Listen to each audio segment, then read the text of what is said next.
Assalamu alaikum wa rahmatullahi wa barakatuh.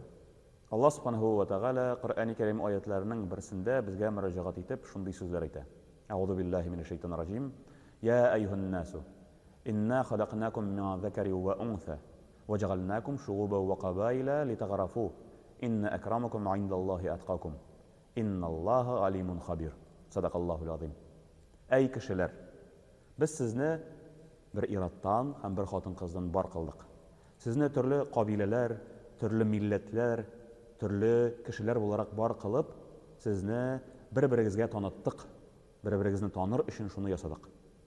Lekin orag'izda eng xayrlisi, Alloh taolo qarshында eng xayrli bo'lganingizni ulda bo'lsa taqvosi. Eng taqvo bo'lgani Alloh taolo qarshında eng xayrlisi deb aytadi Rabbimiz.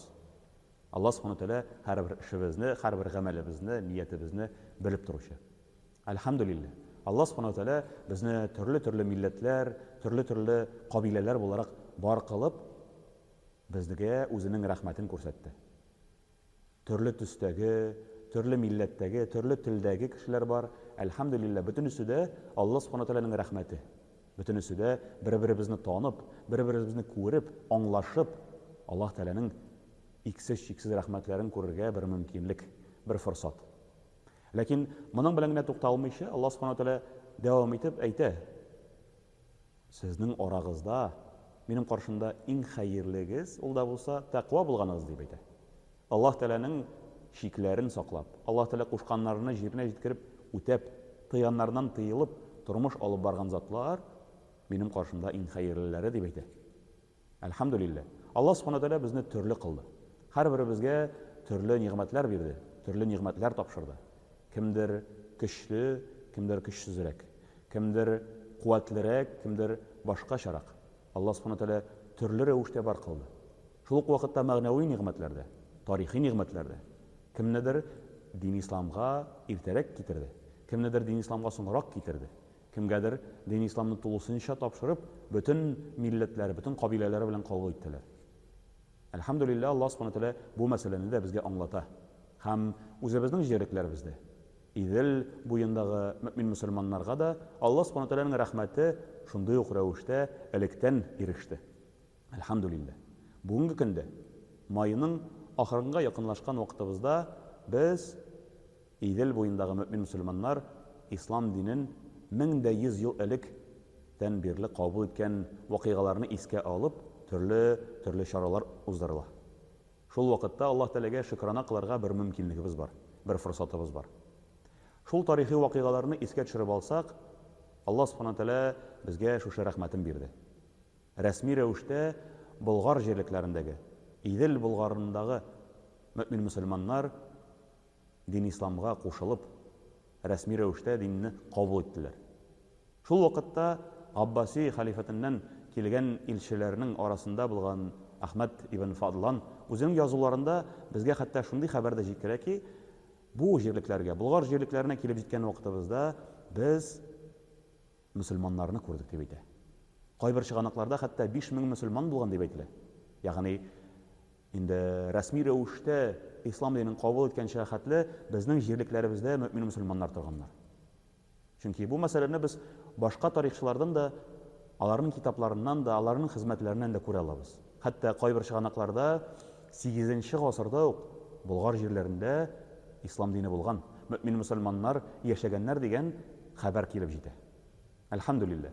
Lekin 1100 yil. Endi tag'in da durustroq aytsak 1102 yil.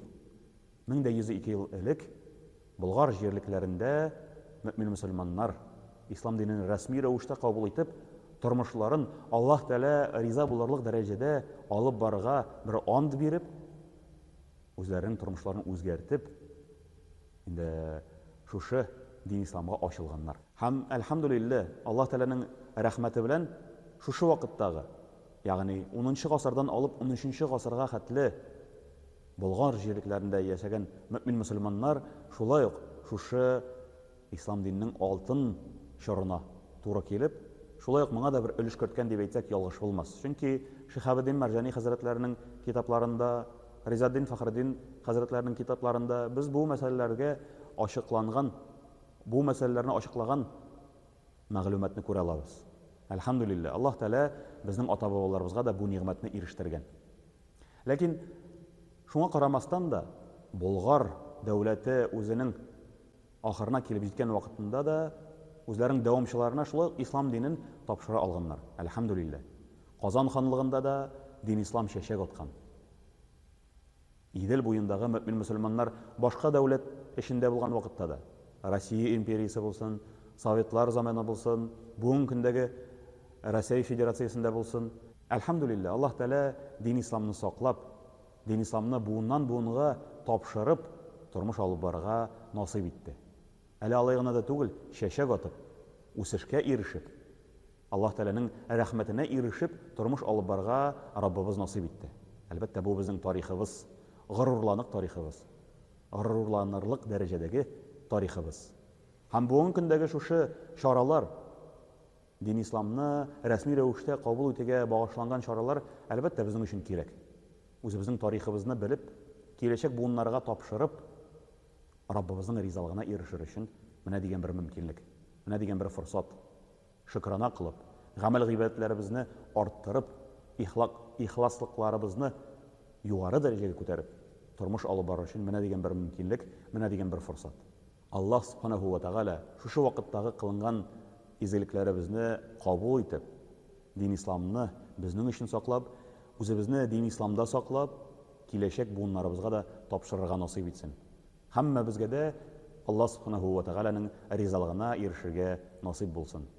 Раббана атина фид дунья хасанату ва фил ахирати хасанату ва кина газабан нар. Аллаһу акбар.